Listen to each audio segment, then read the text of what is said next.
It's that time of year again, time to look over Disney's best and not so best.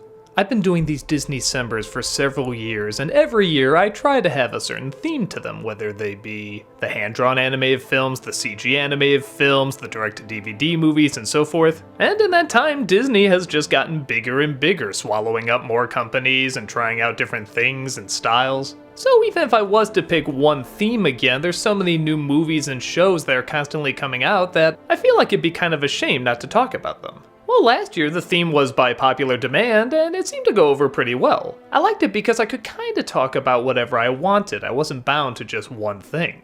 So that seems like the best route to go. From here on out, Disneycember is just gonna be one giant grab bag. Because every time I do a theme month, everybody says, you missed this one, or you forgot this one. Well, from now on, I'm not bound by anything. It just has to have Disney's name on it and be watchable. Well, for the most part. The one thing I do want to add this year, though, is Disney TV shows. Now, if you've watched Nostalgia Critic, you know I've talked about Disney TV shows a lot, with Disney Afternoon and DuckTales and so on. But these are going to be ones that I either thought would make a very good Nostalgia Critic episode, or I just want to look back and reanalyze, see if my thoughts have changed on it at all. The one qualification is it has to be a show that's ran its course, like all the episodes are available and I can watch them, so that way there's no surprises if suddenly the show goes downhill and I wasn't there to talk about it. So this Disneycember, the sky's the limit, whether it be live action, animated, TV, movie, DVD, whatever. If I think it's worth talking about, I'm gonna talk about it. So sit back and enjoy, this is Disneycember 2019.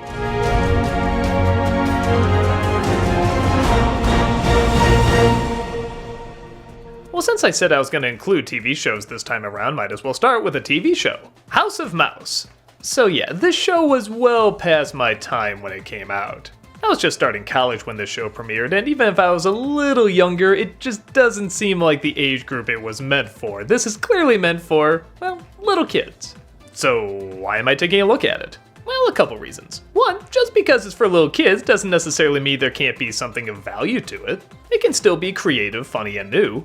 Second, it's grown quite the popularity over the years. I mean, okay, not as much as its other Disney properties, but you mentioned House of Mouse and a lot of people seem to know what you're talking about, or at least have a general idea. And finally, I think it is a pretty clever concept. There's a rockin' place where you can get dinner at a show called House of Mouse. It's owned by the four-finger one himself, Mickey, ran by his colorful friends you know by name, Goofy, Donald, and so forth. And the guests that show up are all Disney cinematic animated characters. You name it, the Little Mermaid, the Beast, Aladdin, Snow White, all those classics.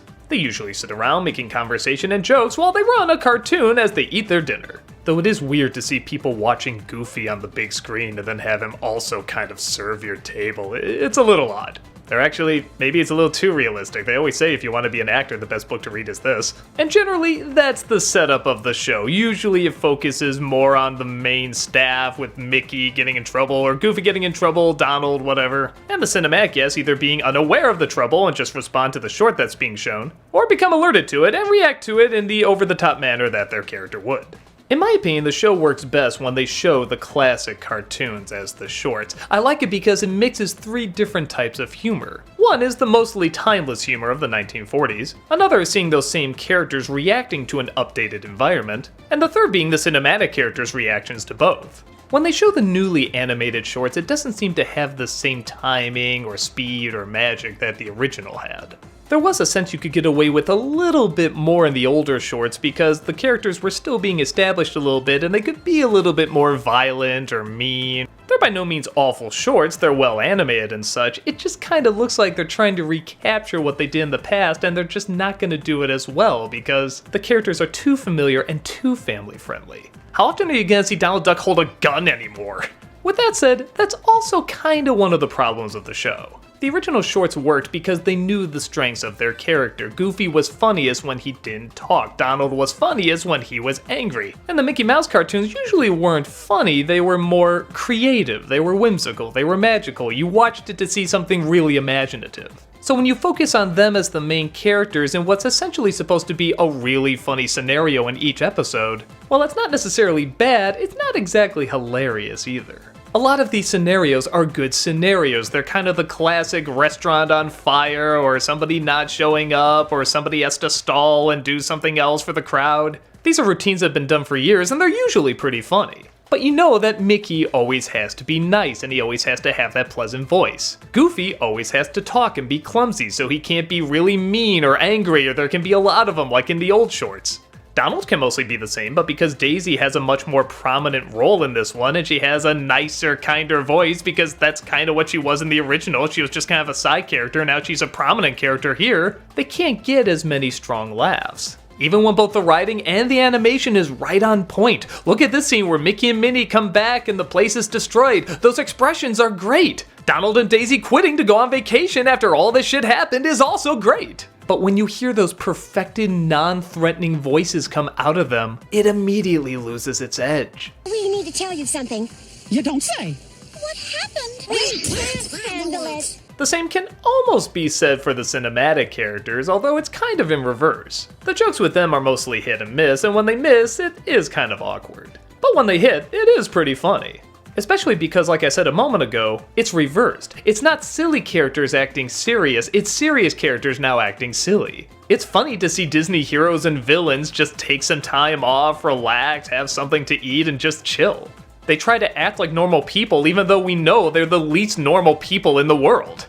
So yeah, their stuff is kind of in the middle, some hit, some don't. But let's be honest, the reason this show is remembered and so many kids liked it is because it's just a cool idea. The novelty of seeing every animated Disney character in one spot is really neat. Even if they're not necessarily doing anything funny, it's just cool to see these characters all together. It's kind of like in Roger Rabbit. Or those old Cartoon Network bumpers, there's just something so awesome seeing these characters interact with one another. That kind of stuff gets a lot of kids excited, and I'd be lying if I didn't say the inner kid inside of me didn't get excited just seeing these characters side by side. Sometimes they'll have little crossovers, like all the villains will get together and toss the good guys out. I'm not really laughing that hard at it, but how is it not cool to see all these famous Disney baddies side by side, from Hades to Captain Hook to Ursula to the Siamese cats from Lady and the Tramp? The detail they have in trying to include every character they can possibly think of is really something. So yeah, I guess your enjoyment of the show really centers around how much of a Disney fan you are and how forgiving you are of it. If you're someone that likes Disney but aren't really obsessed with them, then this probably isn't the show for you. But if you're one of those people that likes to see all the different Disney characters just stand next to each other and have a conversation, it's okay.